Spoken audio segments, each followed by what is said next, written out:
সুস্বাগতম সবাইকে। বলতে বাধ্য হচ্ছি দুর্বল প্রধানমন্ত্রী, বলতে বাধ্য হচ্ছি দুর্বল প্রধানমন্ত্রী, বলতে বাধ্য হচ্ছি দুর্বল প্রধানমন্ত্রী। শুনে অনেকেরই খারাপ লাগবে। যে সারা পৃথিবীর লোক যাকে চেনে সবল, ভারতের সবল প্রধানমন্ত্রী হিসাবে, আজকে পাকিস্তানের ক্ষেত্রে তিনি দুর্বল প্রধানমন্ত্রী হিসাবে প্রতীয়মান হলেন। কেন তিনি সিজফায়ার করলেন সেটার ব্যাখ্যা তিনি দিতে পারলেন না। এই 3 দিন ধরে 72 ঘন্টা চলে যাওয়ার পরে তার কাছে কোনো ব্যাখ্যা নেই। তিনি যা বললেন পুরনো কথা, নতুন কিছুই বললেন না, কোনো কথাই হলো না। ওই টেররের সঙ্গে সে টক হয় না, ঝাল হয় না, ওসব শুনে শুনে আমরা পচে গেছি।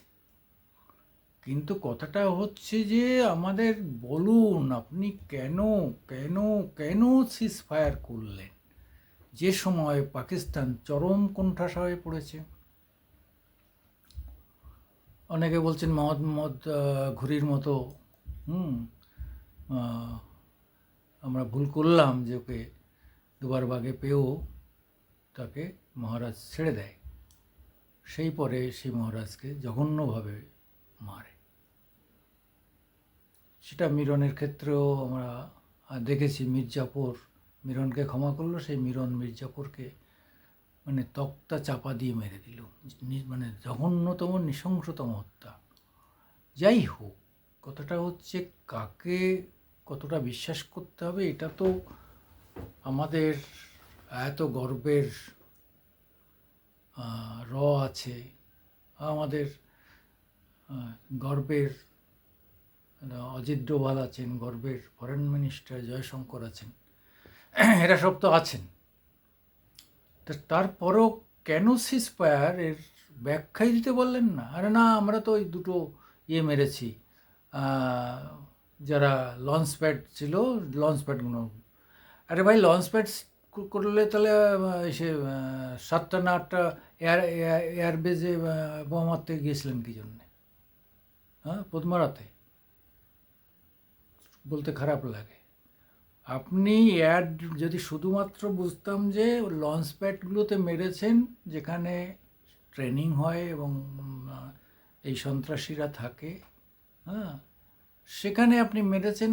আগে যেমন আগে দুবার আমরা দেখেছিলাম, দুবার করে স্ট্রাইক হয়েছিল। তা সেই স্ট্রাইক তো এবার নয়, এবার তো যুদ্ধ। যদি আপনি যুদ্ধ করতে না চান, শুধুমাত্র ওই যে ভয়ঙ্কর সব টেররিস্টরা আছে তারা তাদের আবাসস্থলে মারতে চান, তাহলে আপনি এয়ার বেসগুলোকে ধ্বংস করলেন কেন?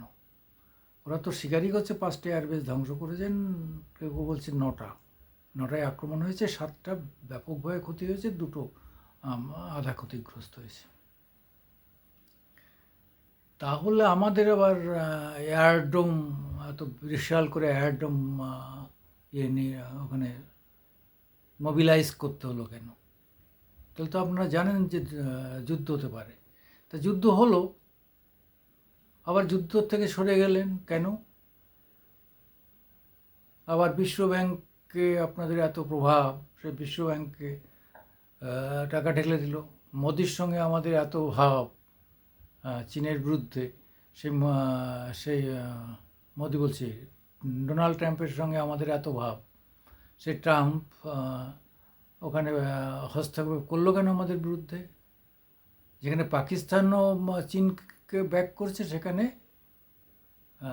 ডোনাল্ড ট্রাম্পও পাকিস্তানকে ব্যাক করলো কেন? আরে কে আছে ইটালির সঙ্গে, মিশরের সঙ্গে, কী সব, ওসব আমাদের শুনে লাভ নেই, ওসব সুবিধা শুনে লাভ নেই। আফগানিস্তান পাকিস্তানকে যতটা জব্দ করতে পারলো, আমরা ওর থেকে বড় শক্তিধর দেশ, উন্নত আমাদের যন্ত্রপাতি, অস্ত্রপাতি, শস্ত্রপাতি দিয়েও আমরা কিছু করতে পারলাম না। অথচ একমাত্র আফগানিস্তান আর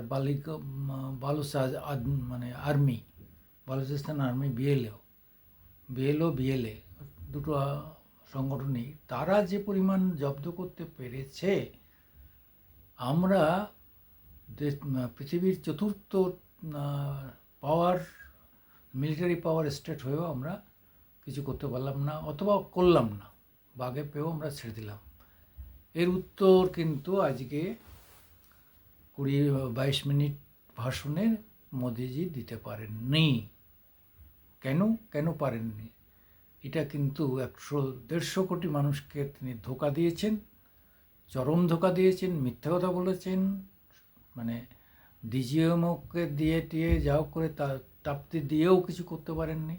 আজকে আমাদের মেয়েরা, কুরেশি থেকে আরম্ভ করে সিং, এরা ভূমিকা সিং এবং কুরেশি, এরা যে মানে শক্তি, সাহস এবং যুদ্ধ কৌশল দেখালেন, স্যালুট ঠুকবো আমাদের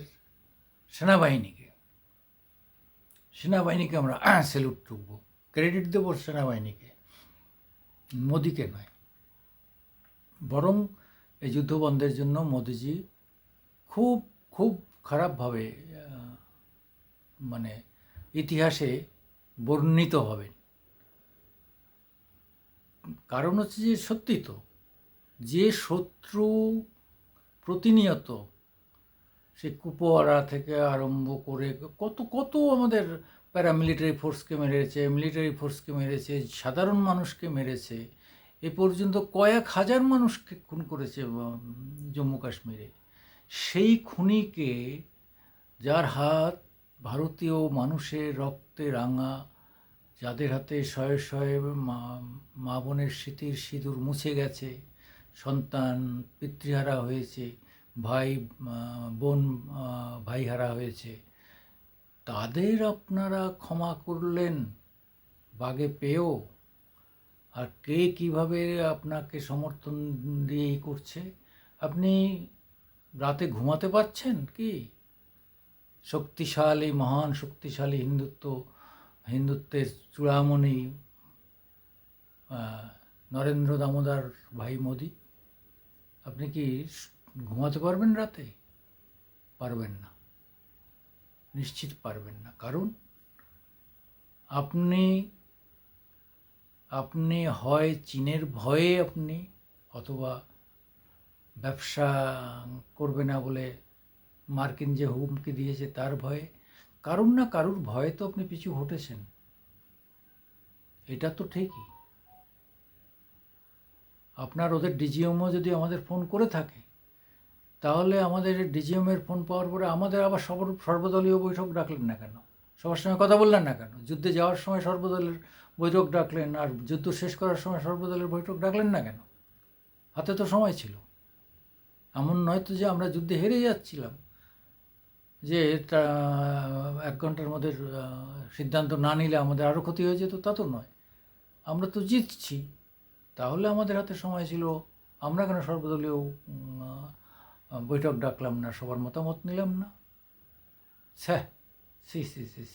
সি মোদিজি। আমি সুকুমার দেবনাথ। আমার আজকের দিন ইউটিউবে আপনারা কিছু থাকলে মন্তব্য করবেন আপনাদের। নমস্কার। যেটা বলতে যাচ্ছিলাম, বলতে গিয়ে আবার ফিরে আসছি।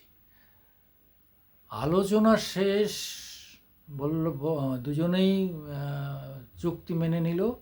বাড়ি ফিরে যাওয়ার আগের থেকেই আবার গোলাগুলি শুরু করে দিল। এখনও চলছে, এখনও তারা ড্রোন আমাদের উপর হামলা করে যাচ্ছে। তাহলে হামলা করে যাচ্ছে, আবার তার সঙ্গে আমরা চুক্তি করলাম, আর এখানে বড় বড় বক্তৃতা দিয়ে গেলাম যে হ্যাঁ শান্তি চাই হ্যান ত্যান, টক হবে না, ঝাল হবে না। ঠিক আছে, আজকের দিন আপনাদের স্বাগত। আপনারা আমাদের যথারীতি সমালোচনা করবেন।